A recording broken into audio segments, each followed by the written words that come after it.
So welcome. We're really glad to have you here. This is our quarantine version of the forum at Holy Communion. Throughout this year, we're going to be hosting conversations in different ways.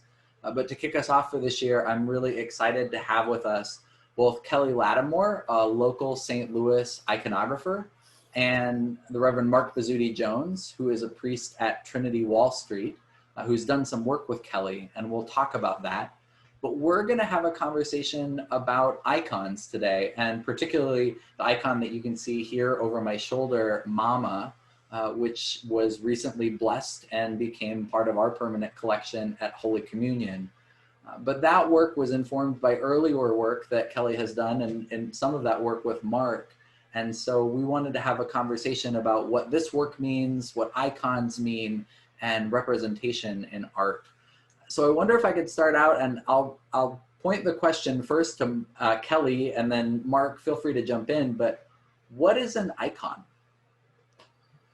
I think an icon at its core is, let me jump back. Icon really meaning in Greek image. And so then you have the person who would write the icon, which is iconographer, so literally icon writer. And I think what the icon is really trying to do is to take both symbol and meaning, and symbol really being the Greek of it means where two things come together into one thing. And art, kind of the Latin of art, is where two things come together properly. And so I think an icon really tries to take in some of the basic forms an image and put it together in a proper way where a community of faith or a community can see that image of a person or a scene, and in its artful way, in the beautiful way, is able to depict something that the community of faith can use as a guide for its thought and its prayer, and then therefore its action. In the Orthodox tradition, it is very much seen as, something that is a window to God or window to the person being depicted. But I think the icon itself, it could then take on a form where it can be taken with the community. It can be, in certain instances, used as a kind of the community taking the image out into, or the church taking the image out into the world, to therefore using it as a vessel to see Christ not only within the community and in the symbols that it already has, but then also in the world at large. That's literally true, yeah, right? In Greek Orthodox and other Orthodox tradition, there are processions of icons. Yeah. There's another icon that you didn't actually write, Kelly, but that Mark had a part in, the Our Lady of Ferguson. I'm actually wearing her shirt. She's been part of our processions around gun violence for Holy Communion. I've got a clergy friend in Massachusetts who also has taken this image around, now that Mark Dukes, the iconographer, has made her available so that you can actually get a copy. I've seen her out in protest a number of different ways. Mark, I wonder if you could tell us about your spirituality, your history around icons and around the icons that you've helped come into being. Thank you. So Mike and Kelly, it's certainly great to be in your company. This is a wonderful conversation. I liked what Kelly said about what icons represent. For me, I think icons are the perfect religious art. The perfect religious art. Because going back to Genesis, we remember that human beings were made in the image and likeness of God. So God is our icon, and we as human beings are God's icons. And for me, that's the perfect art. When we remember and when we recall that we are in the image and likeness of God. At the same time, I believe that also icons must always be iconoclastic. You know, there's a unity in icons in their ability to be iconoclastic. Because on some levels, I think the image of God should always surprise us. The image of God should always cause us to struggle. The image of God should always cause what I would call a holy trembling. So I think when we think about icons, we also have to remember iconoclastic, because I think as human beings, we're also called to shatter those images that are not true images of God. And oftentimes, you know, we human beings, you know, as they say, God made us in God's image and likeness, and we returned the favor to God. You know, we made God in our image and likeness. So sometimes we're small, sometimes we lack compassion, and sometimes we lack love. So, you know, I think the icon and the iconoclastic, for those of us who treasure iconography, is very important. Something too that's very important is the reminder that icons, in addition to being taken out into the world, and they're taken out into the world for this very reason, that icons by their very nature look. Yes. Okay? We always want to lift up the fact that icons are looking at us, you know? And again, you know, it's this two sides of a coin, so to speak, because God looks at us with love, and we're called to look at God in love and look at each other in love. So that aspect of an icon looking on us is very important. I think for me as a Jamaican, sorry, I did a long-winded introduction to answer your question, but yes. I was about to say that for me as a Jamaican, growing up in Jamaica, and as a black man, I've always had a strong sense of the need for this iconoclastic action towards, you know, because for many Jamaicans, you know, Jesus is a blonde-haired, blue-eyed person. And for me, I've always treasured that line from Genesis that we're made in the image and likeness of God. And so I wanted to explore, as part of my theology, as my spirituality, as my gift to the world, to bring forth images of God, and, you know, images in the best sense, images that represent people, because as I said, it's the looking that goes both ways. And when we look at God, we need to discover ourselves in God, and that is what engenders in us this sense of our own goodness and humanity's goodness.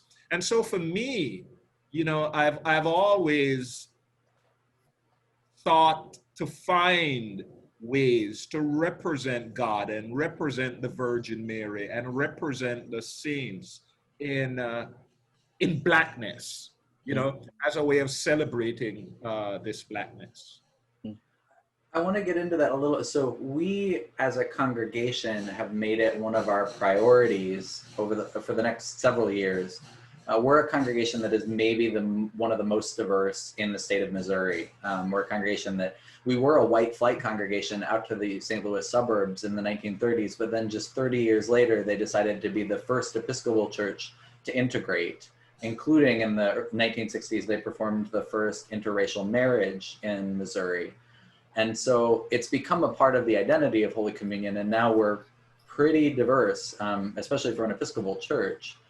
But our imagery sort of froze in the 1960s. We hadn't had new images of the saints or of God that had been brought in since then. And so we've actually just taken out a whole series of windows, and we're collaborating with the artist Kababi, who's another neighbor of Kelly and mine. And we're going to have the first set of stained glass windows that Emil Fry, a notable local St. Louis stained glass iconographer, has ever collaborated with a Black artist on. We're really excited about those. But we're looking at this question of representation. And you two collaborated on a particular icon that folks in our congregation love.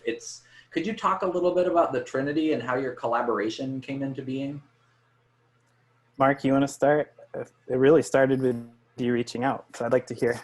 Well, it's funny. I'm gonna. Oh, let's go. We're gonna go on a tour of Mark's apartment and his icons. This is awesome. Oh, there she is. Oh, wow. Oh man, it's been a long time since I've seen it. So, amen. Yeah. I this does it justice, and it's okay if folks get a chance to look at it rather than me. I think they can still pick up my voice. I came across Kelly's work by, one would say, accident. Just the way the Spirit works. Somebody told me about him, and I wrote to him, and I said, I would love to commission an image of the Trinity. And again, with part of what, learning about Kelly and his philosophy, he had a write-up on his page and having a conversation with him. I knew I wanted to depict the Trinity. And so what I said to him was, let's approximate that very famous Russian icon, and let us be iconoclastic with that icon, iconoclastic in the best way, and depict the Trinity in a traditional and in an orthodox way. And remember, we're always breaking with tradition and respecting tradition, and we're always breaking with orthodoxy, even as we respect orthodoxy. And so this sense of having a Trinity, a woman with obvious Black features. I wanted her to have dreadlocks, to make it clear that she is a Black woman, a woman representing brown people, the people who are native, the people from India, the other places in the world where folks would identify as people of color in a different stripe. And then a woman from Asia that would represent all the folks from Asia. And one of the things we recognize, and I'll begin moving a little bit here, one of the things we recognize is when we talk about race, we sometimes forget that there is, race is nothing if we don't own the fact that we're one family, that we're all together, that, we're all mixed. I am Black, but you may discover that I have more white DNA than many folks who identify as white. And so Asians are in us and with us and are us. Black folks are within us and are us. Brown folks, we're all one human family. And I think for me, that Trinity icon, I wanted to represent and remind folks that, we are one. So take a new look, so to speak, which again is part of what an icon does. It invites us to have ourselves looked at in a new way. And also icons invite us to look anew and go, oh my, wow, look, a Black person, an Asian person, a brown person, the world, all involved in this icon. Who decided to put the rainbow flag on the table? Well, I wanted to, again, a lot of this, and I think it's the gift of Kelly, because, sometimes when one works with an artist can say, well, I don't want to do this, or, I don't want to go there. But Kelly and I had a good conversation, and throughout the conversation, of course, this table is a stable of that original icon. And so I wanted this image to be as inclusive as possible and to celebrate the diversity of our LGBTQX sisters and brothers, him, her, transgender folks. I wanted all of that included. And then one other thing, and then I'll shut up. On the table of that icon with the colors of the LGBTQ flag, I decided to go in a different direction as Kelly and I spoke about this. And instead of the bread, we chose wheat, like branches of wheat. And instead of the wine, we chose grapes.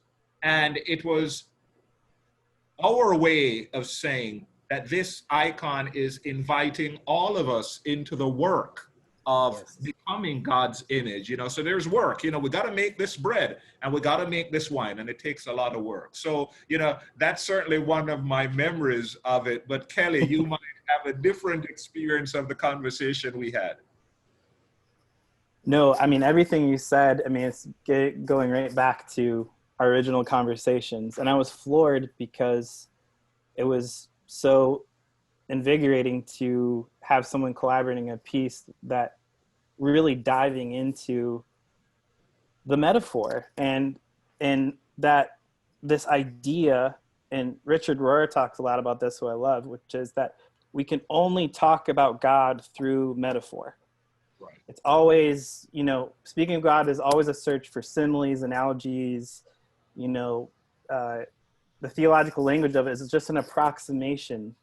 It's not something that we can ever say it is. It's always, Jesus in the Gospels always saying, it's like this. It's like a, you know, man who was beaten in a path, and, you know, these, you know, the kingdom of God is like a treasure hidden in the field. It's always in metaphor. And so what's so beautiful is to then say, okay, we'd have three women of color, you know, an Asian woman, a woman of brown skin, and a black woman in this kind of traditional form, this traditional form that is from iconography. But in that form, it's been made new. And to kind of go back to your point too, and some of the response from this icon that's been both good or bad, but in the bad part of it, I think, in speaking to what you were saying, Mark, is that after it was painted, is that you're seeing that what racism is, and we'll talk about this later with the mama icon, but it's a complete denial of the incarnation. Right. The personhood of the imago Dei of everyone. And so anyway, seeing the Trinity as women, as people of color, I mean, we don't use Jesus's symbolism of the mother hen, as he talks about. You know, I wish I could be a mother hen, and you know, we don't use that symbolism enough in motherhood within when we talk about God. And so it didn't seem like a problem, you know.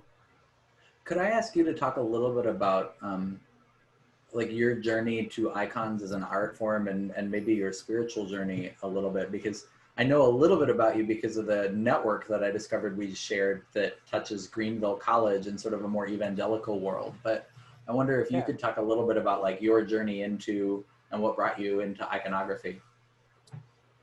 Well, so after I went to Greenville for religion and art, which ended up working perfectly in its own way. But as like most people after college, I had a choice to go live back with my parents or move to Ohio and be a part of a farming community there. And of course, I wanted a new adventure. I ended up meeting a couple, and they had founded a community called the Common Friars. And it was a community of men and women where we lived our lives based on prayer and the daily office, but then also the main mission was a food pantry farm where we grew produce for food pantries and had a daily Eucharist and meal.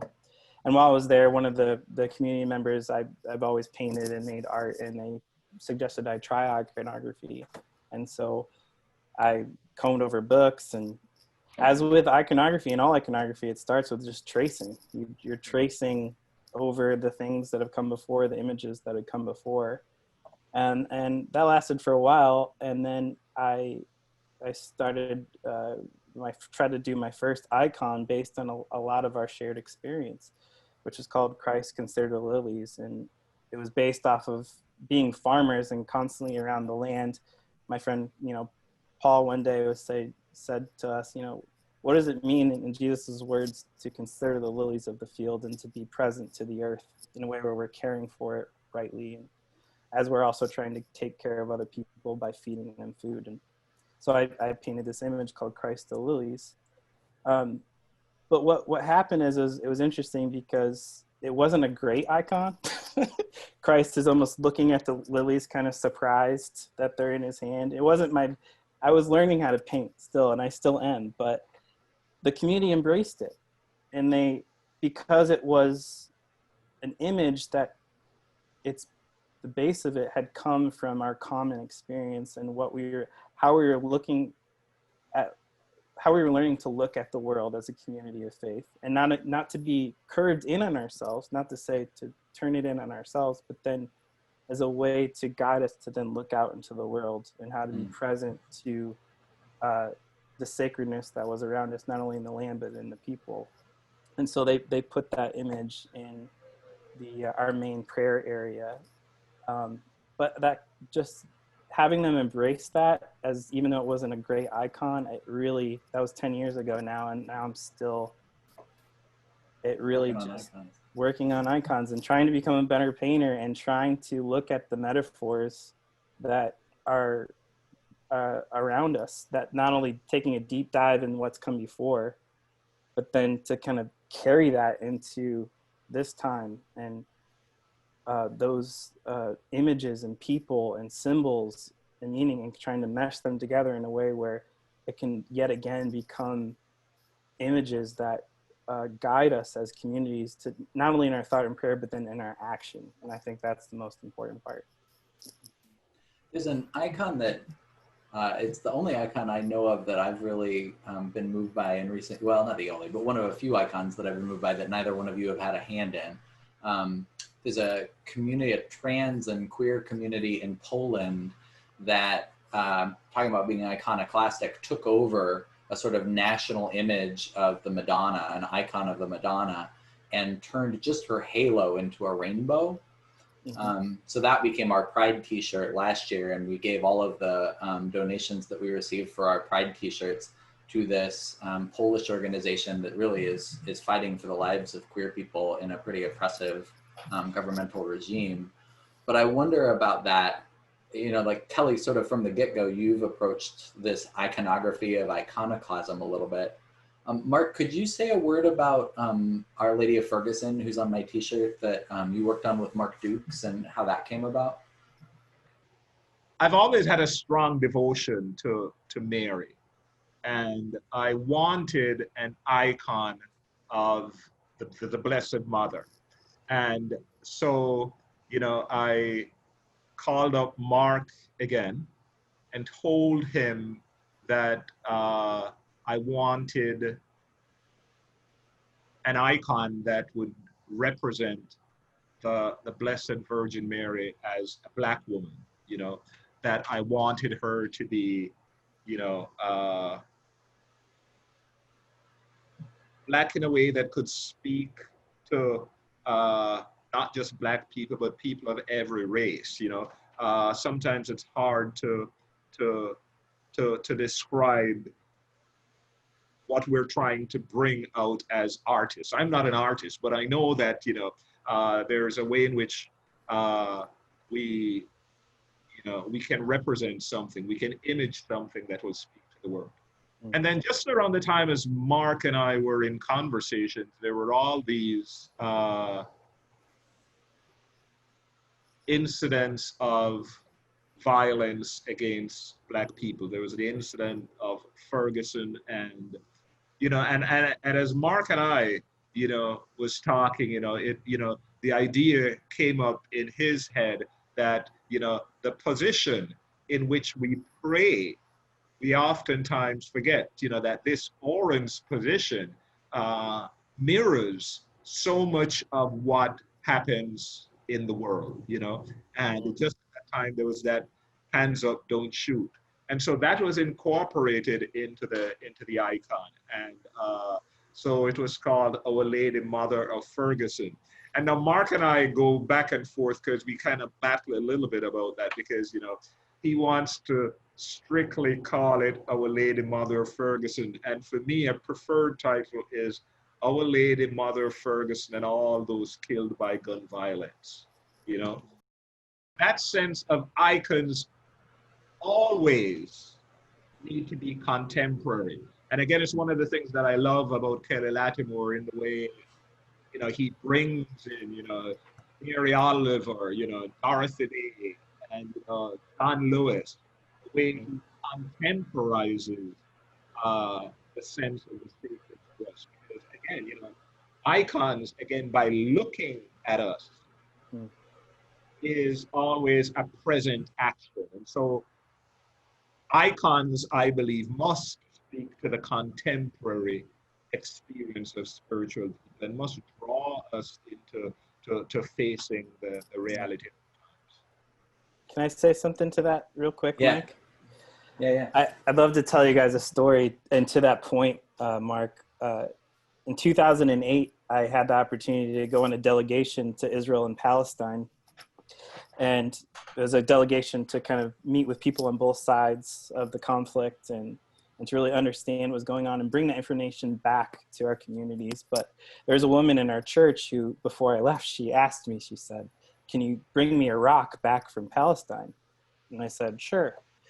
So on my way there, I took a few books, and one of these books that I had, of the few that I had, was this book by Wendell Berry about the life and work of Harlan Hubbard, and he was a landscape painter, just an amazing artist. But it was while we were by the Jordan River, and I had this book, and it's a small section where he was asked by a local Kentucky Baptist church to paint above their baptismal a mural of the Jordan River.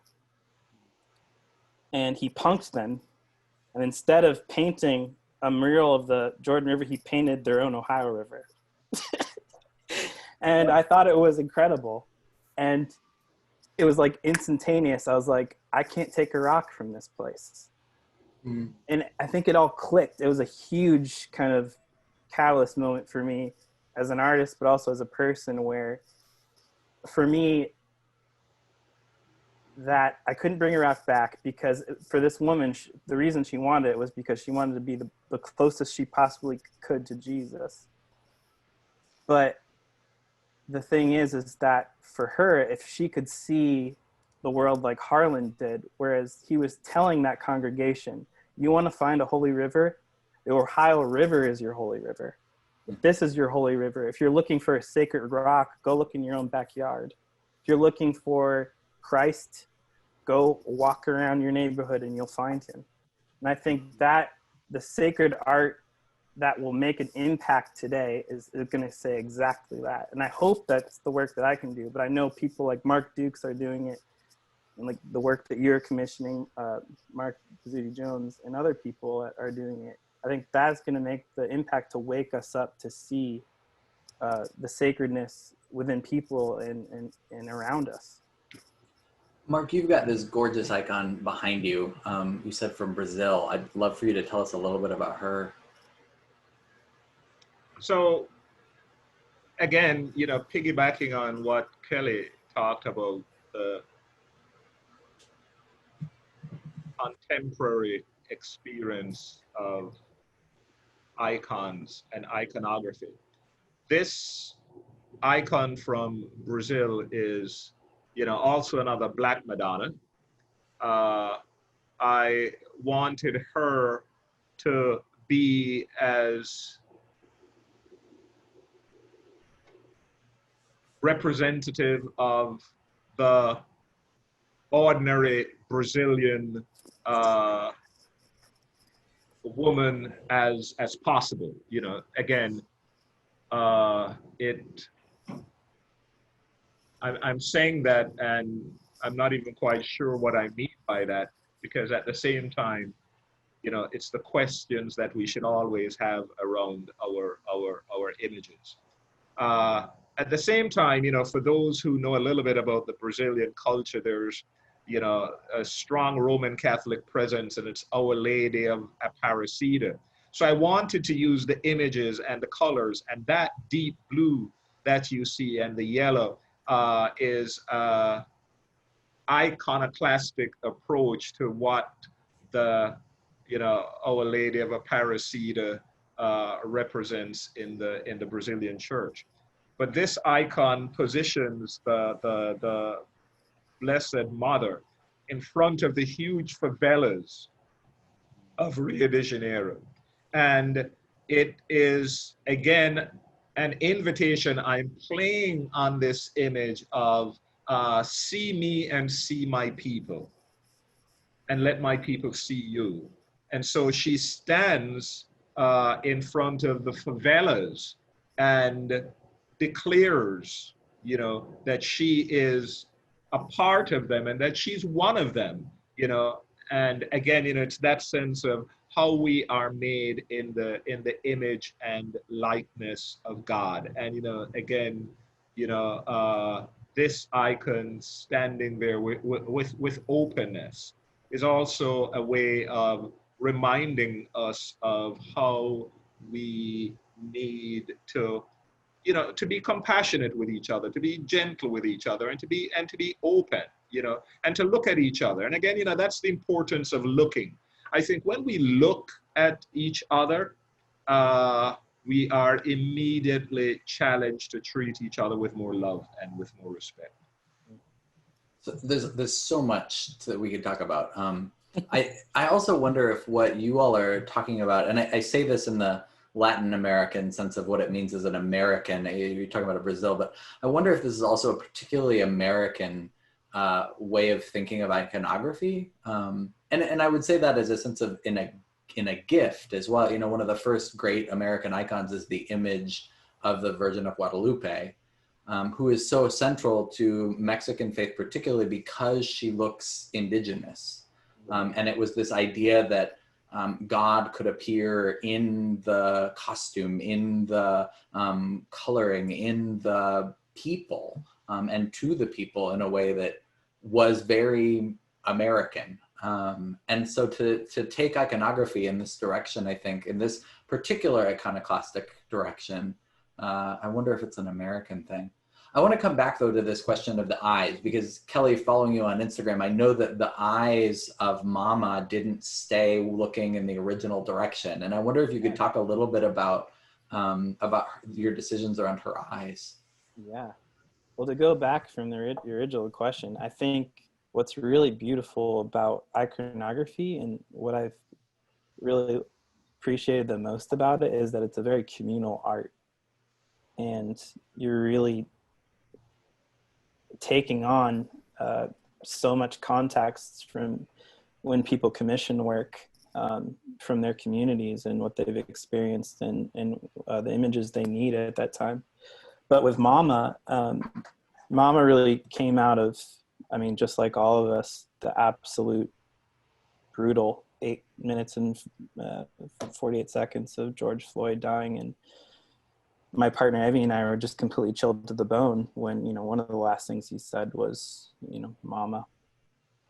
And it just absolutely tore us apart. And just seeing this same brutalization of Black bodies happen over again and again. And my partner Evie commissioned the work. She is the one who suggested it. And then it just kind of flowed out into our kind of smaller community of people, and we said we're really thinking about wanting to create this image, and really as a means of mourning and processing what had happened, but then also, just to go back to what you said before, a call to prayer and thought, but then also action on it. And so when we started to collaborate, Evie and I, and with a few others, creating and the initial sketches, and I typically like to sketch right on the board. As you said, Mike, the Mama was looking at the Christ figure. And I should say too, when I get a lot of questions from people saying, is it George Floyd or Jesus? And my answer to that is yes. And I think that's the best answer. So I need to say that. She's looking at the figure, And I think after we began to other colors emerged, it was that call, not only the mourning and the process of all of these Black mothers who have lost sons, just like Mary did, losing her own son, a man of color who was unjustly murdered by the state. It was that act of her looking at the viewer, the eyes, as Mark said, to be able to kind of connect with the image, with the eyes looking at you, was that call of mourning, of processing it, but then the call of action all in one gaze. If she had been just looking at the figure, I think it's focused too much on the death, which is horrible. But then moving it back towards the viewer and connecting in that way, it was only, I guess, a feeling. It's that artistic, just like feeling of, we changed it, and people that we showed it to, and others, and a few fellow priests, friends of mine, it was just like, yes, like, just leave. That's exactly how it needs to be. And I think that's the beauty of that communal part of iconography, and that simple change, I think, really was a testament, not necessarily to me, but to everyone else around me who was helping kind of guide my own artistic process in creating that image. So I think that matters. And I mean, like, for me, when I first saw Mama, that the way that she's looking at you, it reminded me of Leslie McSpadden, Michael Brown's mom, in that interview she gave very soon after his death, where she just says, do you know how hard it was for me to get him to graduate from high school? And just humanized Michael in this way for so many people right away. Or even Jacob Blake's sister, just last week, talking about, you know, when you say his name, say that he's a brother, say that he is, you know, an uncle, say that he is all of these other things, that he's a human being. It's that confrontation is a piece of, and I love, Mark, your word for it, that the icon is iconoclastic. It makes you break open your image. I wonder, so we experienced just a little bit, I think. I mean, we had to update our filters on Facebook to make sure that we could keep away some angry folks about mamas, and they're wanting to post about heresy and blasphemy. You can't use those words on our Facebook page anymore. It won't let you comment. But I wonder if you all could talk about, because it sounds like, Kelly, you probably receive even more than we did as a community, and what that experience was like. And then I wonder if I could also ask at the end the reverse of that. What has been the you know, experience of those who have embraced? But I wonder if you could talk about the resistance first. Yeah. Mark, do you have anything that you want to add to that first? Did you personally receive anything? Yes.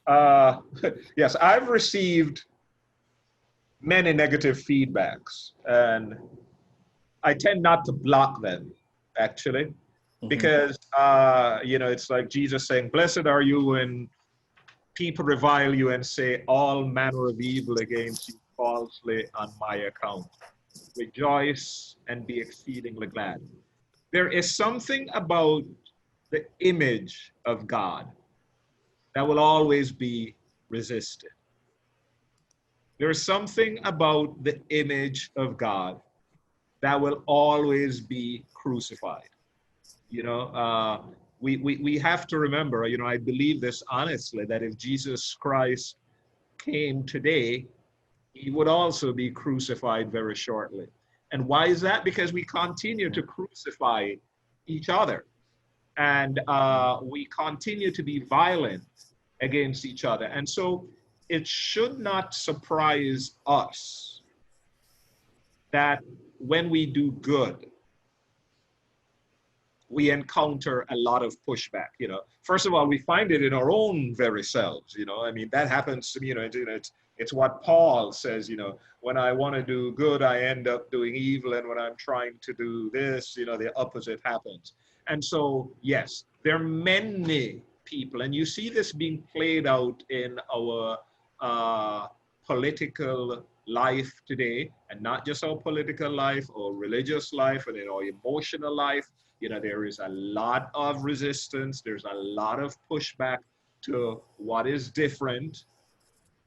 And so there's a lot of pushback against Black bodies. There's a lot of pushback against gay and lesbian and transgender. And so, yes, icons, we must also remember by their very nature will disrupt and will cause hateful response in many people. That's the nature of it. I think, at times we forget that as Christians, or we forget that as spiritual people, that, there's always resistance in the spiritual path. There's always a testing, and the testing comes in the harmful, the hurtful, and the violent response that we oftentimes get to trying to lift up an image that is inclusive. When we try to lift up an image of God that is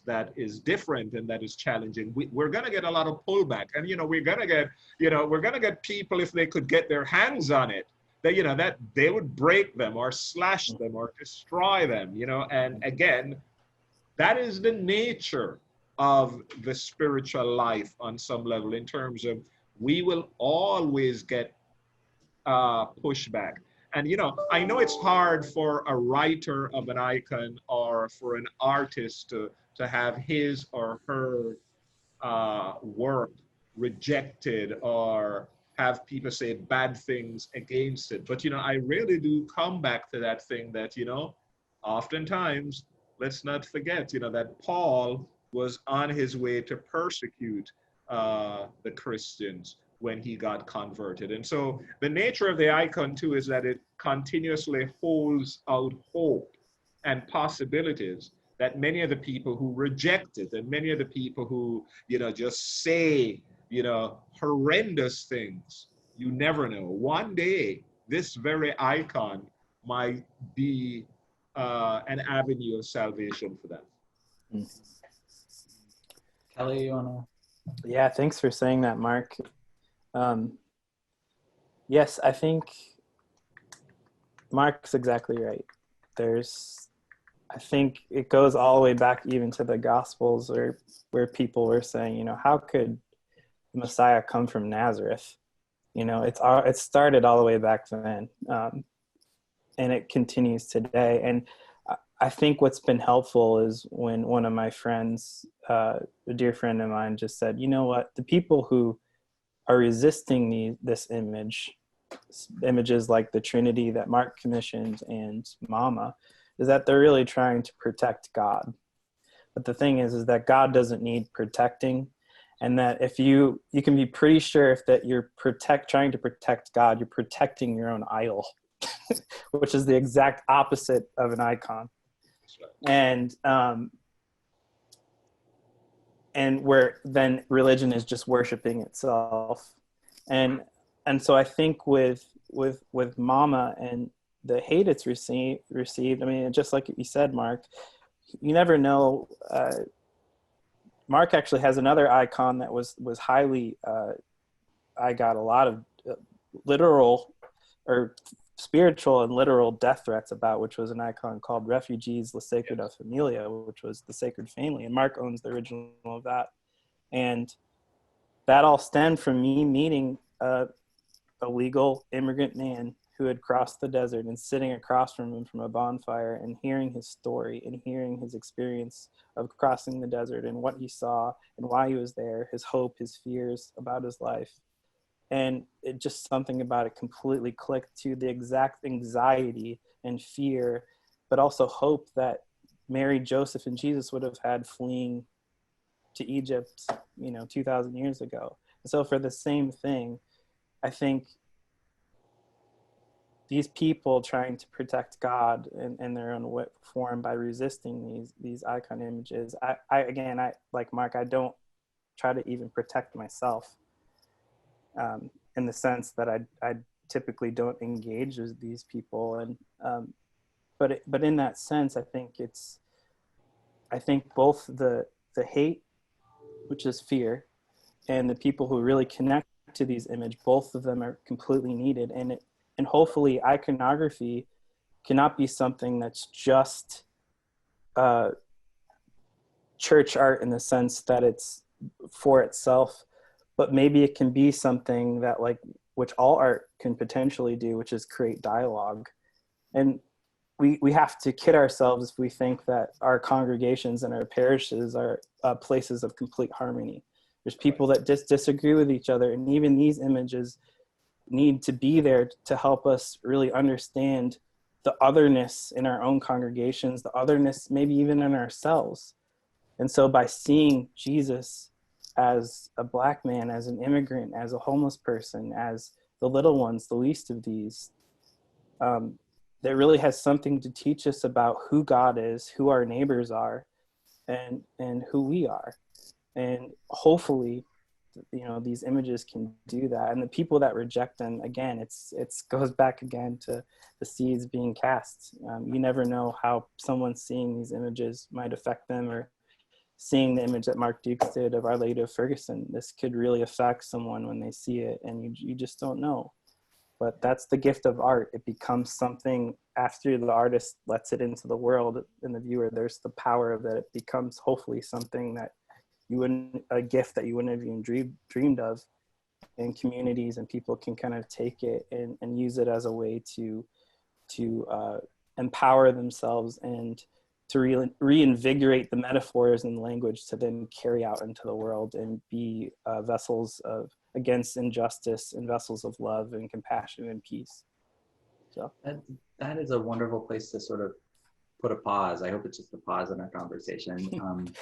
Because we did put some filters on, because some of the language that came was really negative, and the Facebook page for us is a communal space. So it was more about safeguarding the community.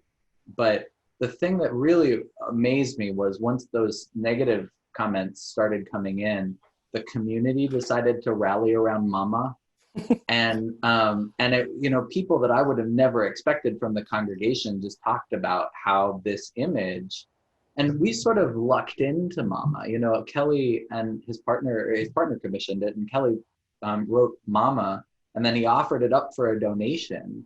And Holy Communion, I have the authority to say, yeah, we can make a donation to Arch City Defenders. And I expecting somebody like Mark Bozutti-Jones to just outbid me, and win, and never thinking that we were going to end up with Mama.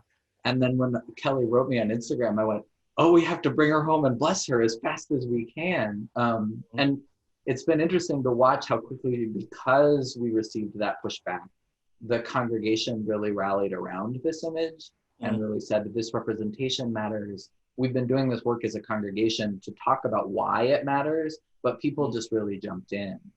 And that to me has become a big piece. I mean, it's always going to be part of our story of Mama coming to us, was we received pushback and the congregation decided, okay. And for some folks, I know that it's like I guess this is who we are, and we're going to push back on this, and I got to get myself to this place where this image, I got to figure this out for myself. I know that's part of some people's dimension of this. But for some folks, it really was this. And for some folks, that's because they came from really Protestant places, and this is an image of the Virgin Mary. I got to get over that, But for some folks, it is this question of representation and race and George Floyd and seeing Christ there. And I think that it's become this spiritual pilgrimage for us as a congregation to be the home for this particular image. So, Mike, I must say, Kelly is a very wise man, because when he first offered it, I said, you know what, Kelly, I think I would love to engage in conversation with you. And he rightly said, you know what, Mark, I'm thinking that the home for this, having it in a chapel or in a church place. And I must say, in his wisdom,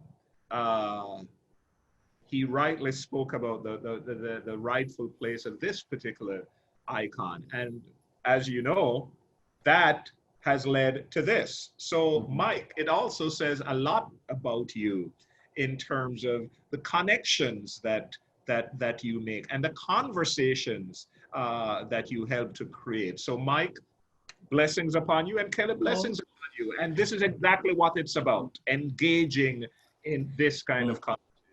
Well, and Mark, through the small world of the Episcopal Church, I don't know. I know that the first image of yours I encountered, Kelly, was La Sagrada Familia. I'd done some work around immigration back before seminary, and that was my first encounter. But I got reintroduced to you through Mark Bozutti-Jones and through the Trinity. And then through this, I realized I knew you were in Missouri. I didn't know you were only a block away from me in the same neighborhood. Literally, so yes. Thank you for introducing me to a neighbor, Mark. But Mark, you wrote a wonderful piece about Mama, a wonderful poem about Mama, and I wonder if you would be willing to share that as a poem and as a prayer for us to conclude our time. All right, a real honor. Mama, here in Holy Communion, we stand with all your saints before you. George Floyd, pray for us. Be not surprised by this or us. George Floyd, breathe with the Spirit on us and convert our hearts, minds, and souls. Mama, behold your son. Look at us and look at all your sons.